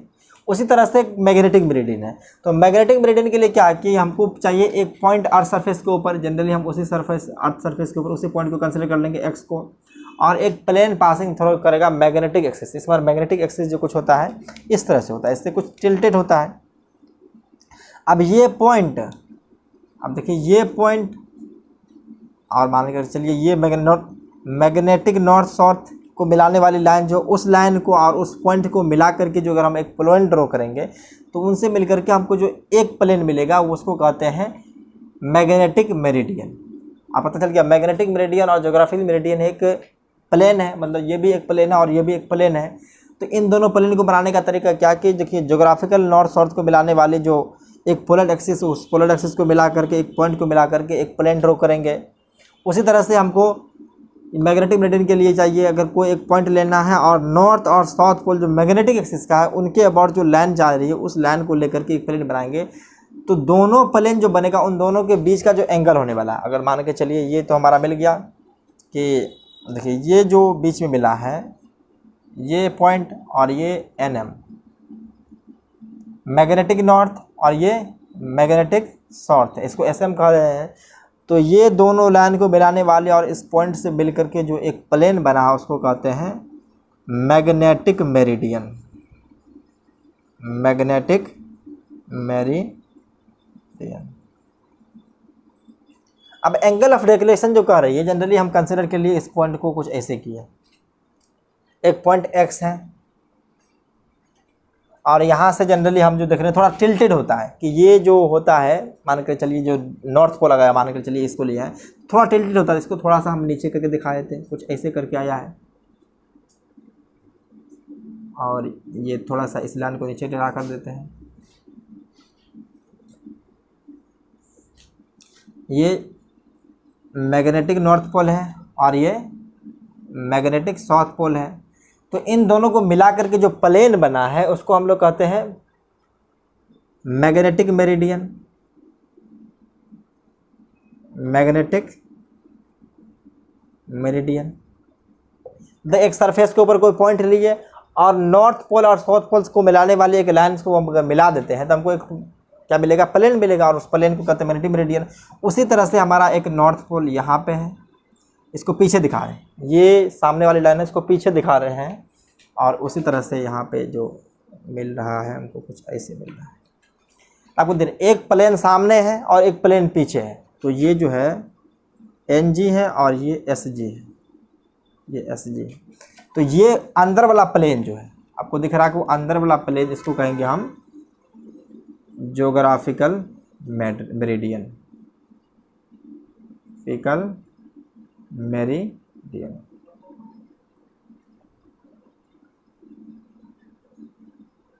मेरिडियन और इन दोनों पोल के, जैसे कि मान करके चलिए हम एक बुक ले लेते हैं, दो बुक है, एक इस तरह का है एक ये है। तो यहाँ पे देख लीजिए दो बुक है। तो इस बुक को अगर यहाँ पे अगर हमको एक सरफेस के ऊपर पॉइंट लिए हैं और ये हमारा पोलर एक्सिस है, ये पोलर एक्सिस है, तो इस लाइन को मिला करके इस पॉइंट को मिला करके एक प्लेन बनेगा जो कि कुछ इस तरह से पीछे है। और उसी तरह से अगर हम देखेंगे उस पॉइंट को इस पॉइंट के ऊपर और ये मैग्नेटिक एक्सिस, तो कुछ ऐसे बनाएंगे तो इन दोनों के बीच में कुछ एंगल बनेगा। देखिए ऐसे रखेंगे तो कुछ एंगल बनेगा। तो इन दोनों प्लेन के बीच जो कुछ एंगल है देखिए कुछ ऐसे होगा, ये कुछ ऐसे होगा। तो इनके बीच का जो एंगल होता है उसी को कहते हैं एंगल ऑफ डेक्लिनेशन। तो इसको रिप्रेजेंट करते हैं D से। ये जो होता है वो एंगल ऑफ डेक्लिनेशन होता है। ये हर एक अलग अलग पॉइंट के लिए जो एंगल ऑफ डेक्लिनेशन होता है, अगर कोई इस पॉइंट पे खड़ा है तो उसके लिए एंगल ऑफ डेक्लिनेशन कुछ और आएगा, कोई नज़दीक जाएगा तो उसके लिए कुछ और आएगा। जैसे जैसे हम नज़दीक जाएंगे एंगल ऑफ डेक्लिनेशन जो है सो बढ़ता जाएगा। जनरली हम लोग जो अर्थ इंडिया जो है सो ये इक्वेटर पे, इक्वेटर के लिए ज्योग्राफिकल नॉर्थ और ज्योग्राफिकल साउथ पोल दोनों का डायरेक्शन में जो जनरली एंगल ऑफ डिक्लेरेशन जो आता है वो 5 डिग्री का आता है। तो 5 डिग्री कोई ज़्यादा वैल्यू नहीं है, तो इसलिए जो हम मैग्नेटिक नॉर्थ पोल शो करता है उसी को ज्योग्राफिकल नॉर्थ पोल भी कंसिडर कर लेते हैं। उसी डायरेक्शन में अगर हम जाते हैं तो जो लोकेशन में पहुंचना होता है पहुंच जाते हैं। लेकिन जो मान के चलिए ऊपर वाले पार्ट में रह रहे हैं, देखिए जो मान के चलिए ये नॉर्थ कनाडा के लोग सब हैं, अगर उनके लिए ज्योग्राफिकल नॉर्थ और ज्योग्राफिकल मैग्नेटिक नॉर्थ पोल दोनों बहुत ही ज़्यादा मेजर डिफरेंस रखता है, तो उसके लिए जो एंगल ऑफ डिफ्लेक्शन होता है वो बहुत ज़्यादा होता है। लेकिन हम लोगों के लिए लगभग 5 डिग्री का ही होता है। तो जिनकी वजह से जो हमारा मैग्नेटिक नीडल रिप्रेजेंट शो करता है, उसी तरह से अगर हम चलेंगे उसी डायरेक्शन में तो जो हमारा ओरिजिनल या ट्रू नॉर्थ पोल है उस पर पहुँच सकते, थोड़ा सा ही डिविएशन आता है। तो यहाँ से देखिए अगर हमको एंगल ऑफ डिक्लेरेशन अगर पता चल जाए, जैसे मैग्नेटिक नीडल अगर रखेंगे तो वो कुछ इस डायरेक्शन में शो करेगा, कुछ इस डायरेक्शन में शो करेगा। जैसे मैग्नेटिक नीडल है, मान के चलिए इसका नॉर्थ पोल कुछ ऐसे आएगा, तो एंगल ऑफ डिक्लिनेशन अगर पता रहेगा, इसको कहते हैं डी जो है angle of declination, angle of declination. तो अगर आपको ये नॉर्थ पोल अगर पता चल रहा है, तो अगर एंगल ऑफ डिक्लिनेशन जान करके अगर उतना को टर्न कर देंगे तो आप इस ओरिजिनल नॉर्थ पोल की तरफ आ सकते हैं। तो आपको पता चल चुका है कि जो अगर आपको एंगल ऑफ डिक्लिनेशन अगर पता चल जाए, तो जो मैग्नेटिक नॉर्थ पोल है वहाँ से आप ज्योग्राफिकल नॉर्थ पोल की तरफ जाते हैं। जैसे कि आपका निडल शो किया है, तो आपको ये चार्ट में लिखा रहता है, ये चार्ट में लिखा रहता है किस पॉइंट पे कितना लेकर जाना है। तो उस पॉइंट पे अगर आपने सुई को थोड़ा टर्न जितना की है, उससे थोड़ा टर्न चलना है। टर्न करने के बाद जो ज्योग्राफिकल नॉर्थ पोल की तरफ पॉइंटेड रहेंगे और अपने ओरिजिनल लोकेशन पे पहुंच सकते हैं। तो आपको पता चल चुका है कि जो एंगल ऑफ डिक्लिनेशन होता है वो क्या होता है कि जो ज्योग्राफिकल मेरिडियन और मैग्नेटिक मेरिडियन है, उन दोनों के बीच जो कुछ एंगल फॉर्मेशन होता है उसको कहते हैं एंगल ऑफ डिक्लिनेशन कहते हैं। और ये मैग्नेटिक मेरिडियन क्या होता है कि एक कोई पॉइंट सरफेस पे और मैग्नेटिक एक्सिस से जो पास करती है लाइन, उन दोनों को मिलाएंगे तो एक प्लेन मिलेगा जिसको मैग्नेटिक मेरिडियन कहते हैं। उसी तरह से ज्योग्राफिकल मेरिडियन है, कोई अर्थ सरफेस के ऊपर एक पॉइंट लेना है और उस अर्थ सरफेस के पॉइंट को ज्योग्राफिकल एक्सिस से मिलाएंगे या पोलर एक्सिस से अगर मिलाएंगे तो हमको एक प्लेन मिलेगी, जिस प्लेन को कहते हैं हम लोग ज्योग्राफिकल मेरिडियन। इतना बात समझ लिए हैं। एक होता है एंगल ऑफ इंक्लिनेशन और एंगल ऑफ डिप, तो उनको समझते हैं। इसको पहले लिख लीजिए। देखिए आप समझने वाले हम लोग एंगल ऑफ डिप और angle of inclination. Generally NCERT में जो है सो इसको ऐसे रिप्रेजेंट करता है, और हर किताब में जो है अपना अपना कोई थीटा से, कोई लैम्डा से, कोई फाई से, हर तरह से रिप्रेजेंट करता है। जनरली हम लोग इंक्लिनेशन को ऐसे रिप्रेजेंट करेंगे। तो ये एंगल ऑफ इंक्लिनेशन क्या होता है, तो इसको पहले समझिए। एंगल ऑफ इंक्लिनेशन समझने के लिए पहले हम क्या है मैग्नेटिक फील्ड लाइन्स को देखेंगे। ये हमारा अर्थ है, अर्थ के ऊपर मैग्नेटिक फील्ड लाइन्स अगर देखे थे तो कुछ इस तरह से बना था, कुछ ऐसे ही मैग्नेटिक फील्ड लाइन्स कुछ इस तरह से बना था, और ये कुछ इस तरह से आया था।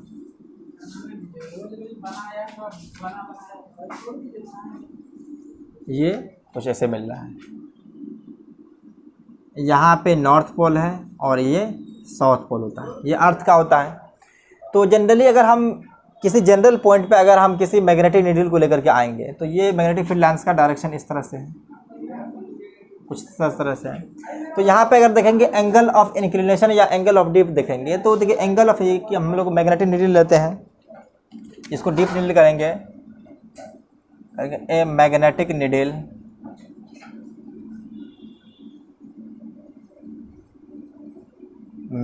Needle free to rotate in vertical plane.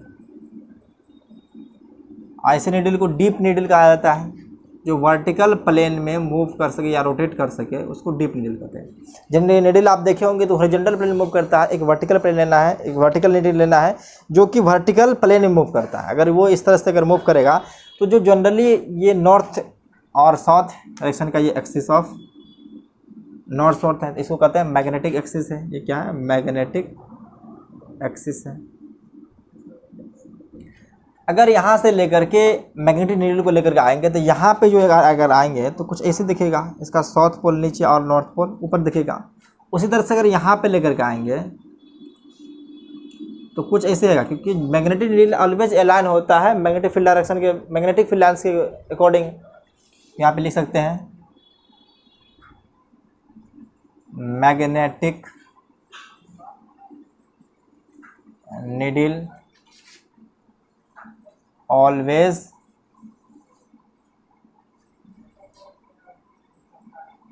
align with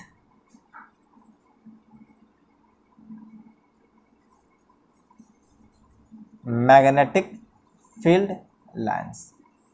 जब भी नीडल को लेंगे तो वो मैग्नेटिक फील्ड लाइन्स के अकॉर्डिंग वो उसके वजह से जो है जिस जो डायरेक्शन मैग्नेटिक फील्ड लाइन्स का होगा उसी डायरेक्शन में नीडल पॉइंट करेगा। तो इसी तरह से अगर अर्थ सरफेस के ऊपर देखिए तो दो पॉइंट ऐसा होता है जहाँ पे मैग्नेटिक नीडल वर्टिकली अपवर्ड आ रहा था, जिस तरह से डाउनवर्ड आ रहा था। ये पॉइंट जो नॉर्थ पोल के ऊपर लिखेंगे तो एंगल ऑफ डिप जो देखेंगे उसके समझने के लिए हम कोई जनरल पॉइंट लेंगे। ये जनरल पॉइंट लिए। तो यहाँ पे अगर हम निडल रखेंगे तो इस निडल के ऊपर जो डायरेक्शन होगा, हम जानते हैं मैग्नेटिक फील्ड लाइन जो के ऊपर जो कोई टेंजेंट अगर ड्रॉ करते हैं तो वही टेंजेंट जो होती है magnetic field lines, magnetic field का नेट डायरेक्शन देता है। तो इसका नॉर्थ पोल इस पॉइंट पे आ जाएगा और साउथ पोल जो होगा कुछ इस पॉइंट पे आ जाएगा। और इस पॉइंट को अगर अर्थ सरफेस से हम देखेंगे तो ये अर्थ सरफेस कुछ ऐसे है, देखिए यहाँ पे अर्थ सरफेस कुछ ऐसे है, और मैग्नेटिक नीडल जो पॉइंट कर रहा है कुछ इस तरह से कर रहा है।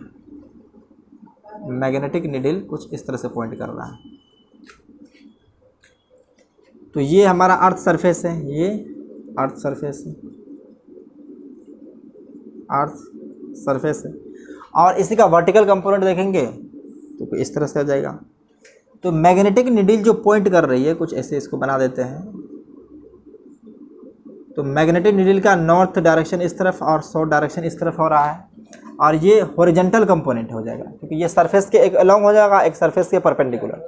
तो इसको देख रहे हैं तो देखिए यहाँ पे नॉर्थ डायरेक्शन है, तो अगर यहाँ से हम इसको ड्रॉ करेंगे तो एक कुछ नीचे आ रहा है, सिर्फ नॉर्थ पोल को देख रहे हैं। तो नॉर्थ पोल जो ऐलान करता है वही मैग्नेटिक फील्ड डायरेक्शन शो करता है।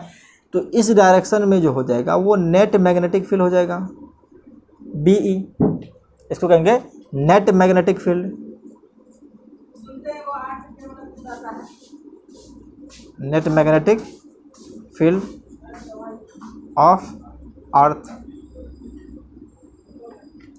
अब ये अर्थ सरफेस के ऊपर देखेंगे तो यहाँ पे जो एंगल बनती है इसी को कहते हैं आई, और इसी को कहते हैं एंगल ऑफ डिप या इंक्लिनेशन, और इसको जनरली BS से रिप्रेजेंट किया जाता है और इसको BB से। ये vertical component of magnetic field और ये horizontal component of magnetic field होता है। तो यहाँ पे लिख सकते हैं BH and BB are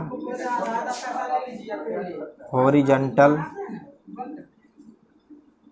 and vertical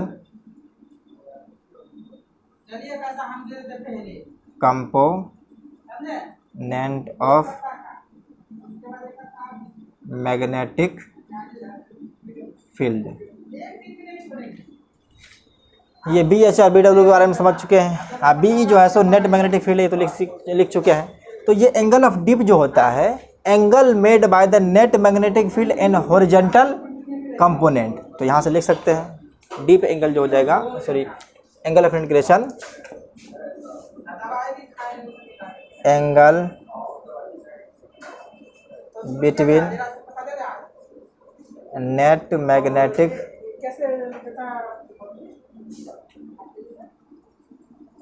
field and horizontal component of field, इसी को कहते हैं एंगल ऑफ डिप। ये कहलाता है एंगल ऑफ डिप, या इसी को इंक्लिनेशन कहेंगे, इसको आई से रिप्रेजेंट कर सकते हैं। तो ये आपको पता चल रहा है कि एंगल ऑफ डिप पता चल गया है कि ये एंगल ऑफ डिप जो होता है net magnetic field of earth surface between horizontal surface of earth surface. तो अर्थ सरफेस का जो मैग्नेटिक फील्ड होगा वो हॉरिजॉन्टल कंपोनेंट और नेट फील्ड के बीच का जो एंगल होता है उसको कहते हैं एंगल ऑफ डिप। और ये एंगल ऑफ डिप अगर देखा जाए तो अगर हम इस पॉइंट पे देखिए इक्वेटर पे, ये जो आ जाएगा ये लाइन अगर हम ड्रॉ करें, जनरल इक्वेटर है, इस इक्वेटर के नज़दीक अगर हम लेकर आएंगे तो देखिए मैग्नेटिक फील्ड लाइन्स का डायरेक्शन ये है, और ये हो जाएगा नॉर्थ पोल इस तरफ और साउथ पोल इस तरफ, क्योंकि जो फील्ड की लाइन है उसी के अलॉन्ग नॉर्थ पोल होती है। उसी तरह से इस तरफ देखेंगे कुछ ऐसे आ जाएगा, कुछ ऐसे, नॉर्थ पोल ऊपर और साउथ पोल नीचे। तो अब एंगल ऑफ डिप आप समझ चुके हैं, तो इसको एक बार लिख लीजिए, हम इसको अच्छी तरह से लिख कर समझाते हैं। तो पता चल गया।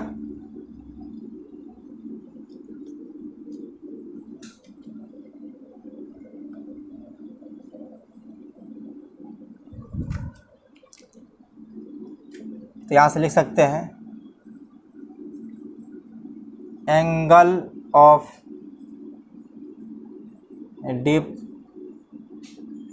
एट अर्थ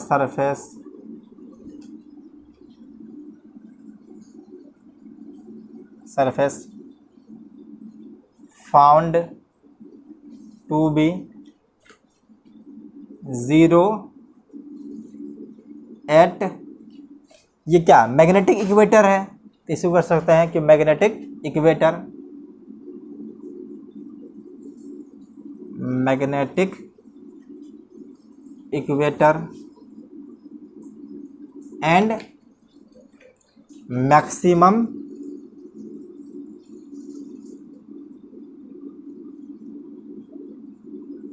अब देखिए यहाँ पे जीरो अर्थ सरफेस के अगर पैरेलल हो चुका है तो देखिए इस तरह से, कुछ इस तरह से, तो ये कुछ ऐसे जगह जहाँ पे बी एच बी यही हो जाएगा हॉरिजॉन्टल कंपोनेंट, और जो नेट मैग्नेटिक फील्ड है बी, दोनों ऐसे ही है, तो इन दोनों के बीच का एंगल जो है सो जीरो है, क्योंकि अगर डीप एंगल देखा जाए तो अर्थ सरफेस जो इक्वेटर के ऊपर होता है, मैग्नेटिक इक्वेटर के ऊपर डीप एंगल जीरो होता है। उसी तरह मैक्सिमम देखेंगे तो इसके पोल के ऊपर में अगर देखेंगे तो मैग्नेटिक फील्ड का डायरेक्शन जो हो जाएगा वो बी कुछ इस तरह रहेगा, और हॉरिजॉन्टल कंपोनेंट इस तरह से है। देखिए हॉरिजॉन्टल जो अर्थ सरफेस का ऐसे होगा और निडल पॉइंट इस तरह कर रहा है, तो इन दोनों के बीच का एंगल देखें तो 90 डिग्री है, तो डीप एंगल 90 डिग्री होगा मैक्सिमम, तो यहाँ पे लिख सकते हैं मैक्सिमम एट मैग्नेटिक पोल।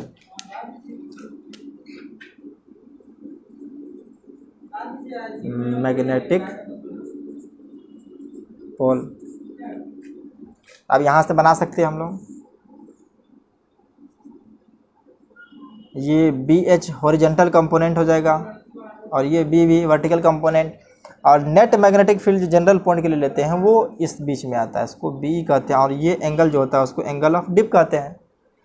अगर हमको यहाँ से अगर चाहिए बी एच, तो आप जानते हैं कि अगर इस कंपोनेंट बी ई का अगर दो कंपोनेंट तोड़ेंगे तो अगर हॉरिजॉन्टल डायरेक्शन में देखेंगे जिसके साथ एंगल होता है उसके साथ कॉस थीटा, तो बी एच जो आ जाएगा वो बी ई कॉस आई, और वी वी जो आ जाएगा इसके तरफ करेंगे तो इसका साइन कंपोनेंट हो जाएगा, तो बी ई साइन आई। तो आपको हॉरिजॉन्टल कंपोनेंट और वर्टिकल कंपोनेंट दोनों मिल जाएगा। अगर इन दोनों को डिवाइड कर देंगे तो देखिए ये बी कैंसिल हो जाएगा, इसमें इससे डिवाइड कर देते तो टेन थीटा इक्वल टू या टेन आई इक्वल टू जो आ जाएगा वो B V vertical component divide by horizontal component. तो यहाँ से रिलेशन आ चुका है। न्यूमेरिकल भी जो आते हैं वो कुछ ऐसे ही आते हैं। तो अब पता चल जो अब elements of earth magnetic field जो है, अगर हमको इस ये जो एलिमेंट है अगर वो एलिमेंट अगर पता चल जाए तो हम फाउंड कर सकते हैं। तो जो element of earth magnetic field है वो अब पता चल चुका है जो कौन कौन है। तो चलिए इसको लिख लिए। तो देखने वाले हैं elements of earth magnetic field.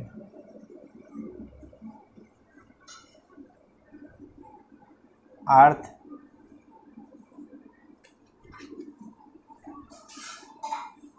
Magnetic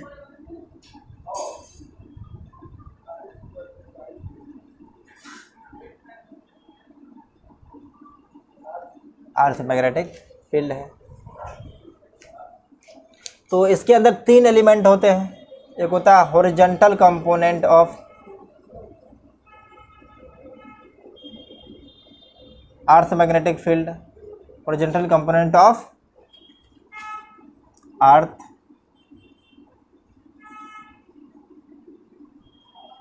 magnetic field. दूसरा होता है angle of declination,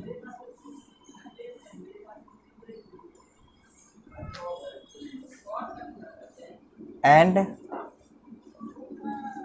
angle of dip.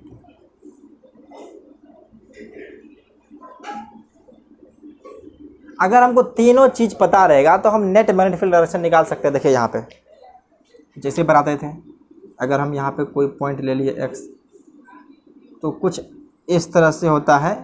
ये मैग्नेटिक नॉर्थ पोल मान लेते हैं और ये मैग्नेटिक साउथ पोल है, मैग्नेटिक साउथ पोल है।